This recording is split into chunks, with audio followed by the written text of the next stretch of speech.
Pendant la veillée pascale, ce mystère prend vie dans la liturgie. Le cierge pascal, symbole du Christ ressuscité, illumine la nuit, sa lumière se répand parmi les bougies des fidèles et l'église sombre s'illumine lentement. C'est le signe visible de la lumière du Christ qui pénètre dans l'Hadès, déchire les ténèbres et libère les esprits prisonniers. Ce n'est pas seulement un rite, c'est du théâtre sacré, un langage symbolique par lequel les premiers chrétiens racontaient une vérité profonde. Jésus est descendu, a vaincu et est revenu victorieux. Ainsi, même si les détails théologiques peuvent varier, la foi reste la même depuis 2000 ans. Des paroles de credo aux hymnes qui sont encore chantées aujourd'hui à Pâques, l'Église proclame que la mort de Jésus n'était pas la fin, mais le début d'une mission de libération.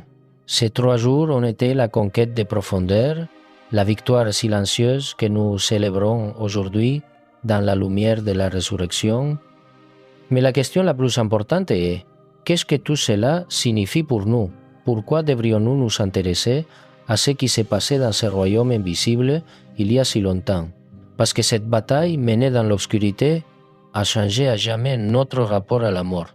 Le matin de Pâques, lorsque le tombeau a été trouvé vide, cela n'a pas marqué le début de la victoire, mais sa révélation.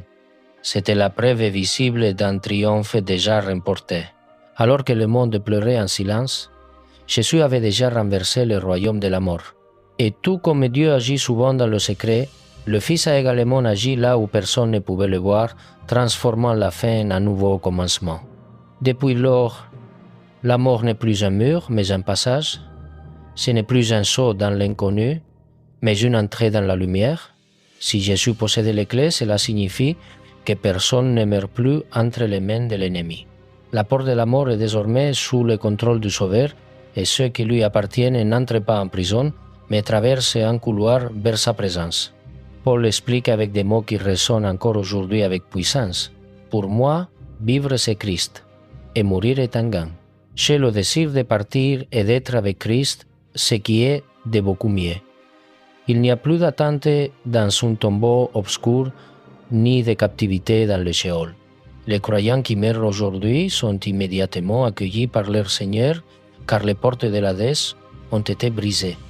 L'auteur de la lettre aux Hébreux nous rappelle que grâce à cet acte de conquête, nous avons la pleine liberté d'entrer dans les lieux très saints par la voie nouvelle et vivante que Jésus a ouverte par son sang.